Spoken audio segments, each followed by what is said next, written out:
नमस्कार। आज पनि मैले तपाईहरुलाई 5 वटा बर्थडे पीएसडी फाइलहरु लिएर आएको छु, जुन चाहिँ तपाईहरुले सजिलैसँग यसलाई आफ्नो तरिकाले कस्टमाइज गर्न सक्नुहुनेछ। यिनीहरुको कलर चेन्ज गर्न सक्नुहुनेछ र डिजाइन पनि तपाईहरुलाई मन परे अनुसार अलिअलि तपाईहरुले चेन्ज गर्न सक्नुहुनेछ। यो 5 वटा फाइलहरु हो जुन चाहिँ म तपाईहरुलाई निशुल्क प्रोभाइड गर्दैछु। यदि तपाईहरुलाई यो फाइलहरु मन परेको छ र यो डिजाइन तपाईहरुलाई राम्रो लागेको छ भने तपाईहरुले यो डिजाइनलाई चाहिँ लान सक्नुहुनेछ। त्यसको लागि मैले तल राखिदिएको लिंकमा क्लिक गरेर तपाईहरुले त्यहाँबाट चाहिँ यो डिजाइनहरु लान सक्नुहुनेछ। यसमा फोटोहरु रिप्लेस गर्न पनि एकदमै सजिलो छ। जस्तै मैले तपाईहरुलाई केही फाइलहरुमा फोटो रिप्लेस गरेर देखाइदिने छु। यहाँनेरि तपाईहरुले फोटो हाल्नु पर्यो भने तपाईहरु सबैभन्दा सुरुमा यो फाइललाई सिलेक्ट गर्नुहोस्। त्यसपछि गएर तपाईहरुको फोटो कहाँनेरि छ त्यो फोटोलाई चाहिँ ड्र्याग एन्ड ड्रप गरेर ल्याएर चाहिँ यसमाथि छोड्दिनुहोस्, यहाँ छोड्दिनुहोस्। त्यसपछि यो तपाईहरुले जहाँनेरि सिलेक्ट गरेको छ, अघि सुरुमा सिलेक्ट गर्नु भएको थियो त्यही शेपको माथि गएर त्यो फोटो बस्नेछ। त्यसकारणले किबोर्डमा अल्ट थिच्नुहोस्, यस्तो खालको साइन आउनेछ।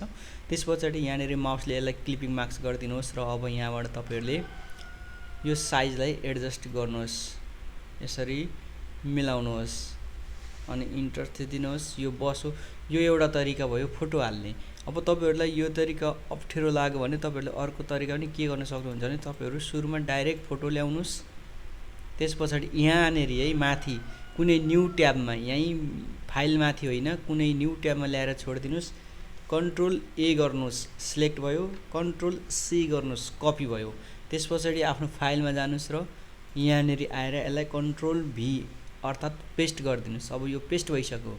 त्यसपछि अब यो यहाँ आएर बस्यो, यहाँ आएर बस्यो भनेपछि यो शेपमा को लागि हामीले लिएको। त्यसकारणले यसलाई पनि तपाईले किबोर्डमा अल्ट प्रेस गर्नुस् र क्लिपिङ मार्क्स गरिदिनुस्। अब यो पनि क्लिपिङ मार्क्स भयो। त्यसपछि अब यसको साइज पनि तपाईले यहाँबाट मिलाउनु होला। यसरी मिलाइसकेपछि अब इन्टर थिच्दिनुस्। त्यसपछि यो बाँकी पनि सब तपाईले सबै त्यसै गरी हाल्ने हो। जस्तै मैले त्यहाँ सिलेक्ट गरे, यहाँ ल्याएँ र यो एउटा फोटो ल्याएँ, ल्याएर यहाँ छोड्दिए। त्यसपछि यो फोटोलाई मैले यहाँनेरि सारे। अब यसलाई मैले किबोर्डको मद्दतले क्लिपिङ मार्क्स गरे। यो आएर यहाँ बस्यो। सजिलो छ, तपाईहरु सबैलाई सजिलो छ, गाह्रो छैन। त्यसपछि यसलाई तपाईहरुले क्लिपिङ मार्क्स गर्नुस्। यहाँनेरि यो अलरेडी एउटा क्लिपिङ मार्क्स छ, तपाईले यसलाई चुज गर्नुपर्ने हुन्छ। यहाँनेरि क्लिपिङ मार्क्स हो यो, यसलाई है, यसलाई क्लिपिङ गर्नु। यहाँनेरि तपाईलाई यो जुन ओभरली छ, यो ओभरलीले चाहिँ यसलाई डाइरेक्ट सिलेक्ट गर्न दिएको छैन।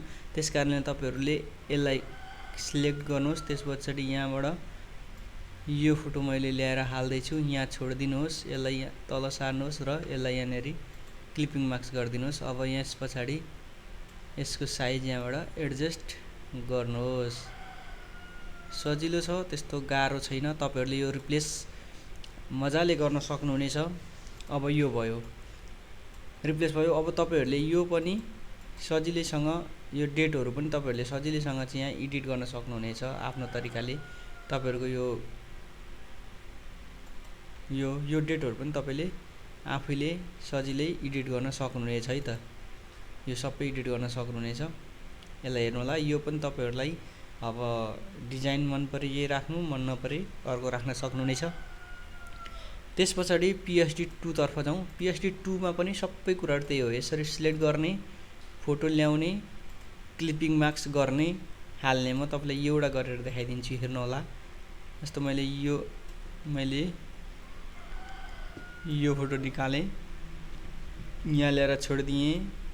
यसलाई मैले अब क्लिपिङ मार्क्स गरिदिए, यसको साइज मिलाइदिए। सबै त्यसरी नै गर्ने हो। तपाईहरुले यो गर्नु होला। तपाईहरुले यो सक्नुहुन्छ, सजिलो छ, त्यस्तो गाह्रो छैन। यो सबै त्यही गर्ने हो। यिनीहरुमा पनि सबै त्यही गर्ने हो। यो नाम हो, यो नाम तपाईले चेन्ज गर्न सक्नुहुनेछ हैन। तपाईहरुसँग फन्ट त्यो छ छैन के छ हेर्नु होला। यो सबै चेन्ज गर्न सक्नुहुनेछ तपाईहरुले। यो तलको पनि सबै तपाईहरुले चेन्ज गर्न सक्नुहुनेछ, चेन्ज गर्नु होला। त्यसपछि PSD नम्बर 3 यो पनि त्यही हो। तपाईहरुले सबै अटोमेटिक आफैले जे गर्नुपर्ने हो गर्न सक्नुहुनेछ। यसो अनि फोटो ल्याएर हाल्ने तरिका सेम त्यही हो। पहिला यसलाई सिलेक्ट गर्नुहोस्, त्यस पछाडि फोटोमा जानुहोस् र कुनै एउटा फोटो उठाएर ल्याएर यहाँ छोडिदिनुहोस्। अब यसलाई क्लिपिङ मार्क्स, यसलाई क्लिपिङ मार्क्स गरेपछि यो फोटो पनि आएर त्यहीँ बस्यो। ल यो सबै राख्ने तरिका चाहिँ सेम छ, बाँकी रह्यो यो। यसमा पनि तपाईहरुको तरिका त्यही हो। यसलाई सिलेक्ट गर्ने, त्यस पछाडि फोटो ल्याएर चाहिँ यहाँ क्लिपिङ मार्क्समा फोटो छोडिदिने हो। कुनै एउटा फोटो ल्याउनुहोस् र छोडिदिनुहोस्। अब यसलाई क्लिपिङ मार्क्स गर्नुहोस्। ल हेर्नुहोस्, तरिका सबै सेम छ, त्यही तरिकाले गर्ने हो। यो पनि यसमा पनि त्यही छ। ल सबै तरिका त्यही हो। तपाईहरुलाई सजिलो हुन्छ यो एडिट गर्न। यसमा कुनै किसिमको गाह्रो झन्झट केही छैन। तपाईहरुले यहाँ हरेक कुराहरु चेन्ज गर्न सक्नुहुन्छ। आफुलाई मन नपरेको खण्डमा, राम्रो लागेको खण्डमा तपाईहरुले फोटो ल्याएर क्लिपिङ मार्क्स गर्दिनुस्, आफै रिप्लेसमा आएर बस्ने छ। यो मैले अघि तानेको फोटो थिए, यसलाई मैले क्लोज हाल्दै। यो 5 वटा पीएसडी फाइल हो, जुन चाहिँ यो पीएसडी फाइलहरु चाहिँ म तपाईलाई गुगल ड्राइभ लिंक बनाएर हाल्दिने छु र त्यो लिंकमा क्लिक गर्नुहोस् र त्यो लिंकमा क्लिक गरिसकेपछि तपाईहरुले चाहिँ यो फाइल पाउनुहुनेछ। त्यहाँबाट तपाईहरु यो फाइल डाउनलोड गरेर आफ्नो फोटोहरु चाहिँ रिप्लेस गरेर कसैलाई फ्रेमिङ बनाएर गिफ्ट बनाएर चाहिँ दिन सक्नुहुनेछ यो फोटोहरु। मैले अरु भिडियोहरु पनि हाल्ने छु। तपाईलाई यदि यस्तो टाइप्सको पीएसडी फाइलहरु चाहिन्छ भने चाहिँ मेरो च्यानलमा रहिरहनु होला र मेरो च्यानलमा रहिरहनको लागि तपाईले मेरो च्यानललाई सब्स्क्राइब गर्नुपर्ने हुन्छ र बेल आइकनलाई थिच्नुपर्ने हुन्छ, ताकि मैले हालेको भिडियोहरु चाहिँ हाल्नेबित्तिकै तपाईहरुलाई चाहिँ तपाईहरुको सामु नोटिफिकेसन आओस् भनेर तपाईहरुले थाहा पाउनको लागि चाहिँ तपाईहरुले बेल आइकन पनि क्लिक गर्नुपर्ने हुन्छ।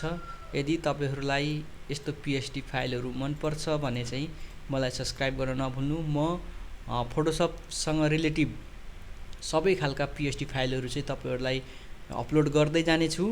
पीएसडी फाइलहरु, अब यो पीएसडी फाइलहरु मात्र नभएर मैले चाहिँ तपाईहरुलाई इलिस्ट्रेटरको फाइलहरु पनि दिने छु, इनडिजाइनको फाइलहरु पनि प्रोवाइड गर्ने छु। तर अहिले चाहिँ मैले मात्रै फोटोशपको फाइलहरु चाहिँ प्रोवाइड गरिरहेको छु र तपाईहरुलाई पनि यस्तै फाइलहरुको चाहिँ आवश्यकता छ भने मलाई सब्स्क्राइब गर्न चाहिँ नभुल्नु होला। र यो भिडियो यदि तपाईहरुलाई राम्रो लागेको छ भने, मन परेको छ भने सब्स्क्राइब, लाइक, कमेन्ट र शेयर गर्न नभुल्नु होला। कमेन्ट गरेर चाहिँ मलाई जानकारी गराउनु होला तपाईहरुलाई यो भिडियो कस्तो लागेको छ भनेर।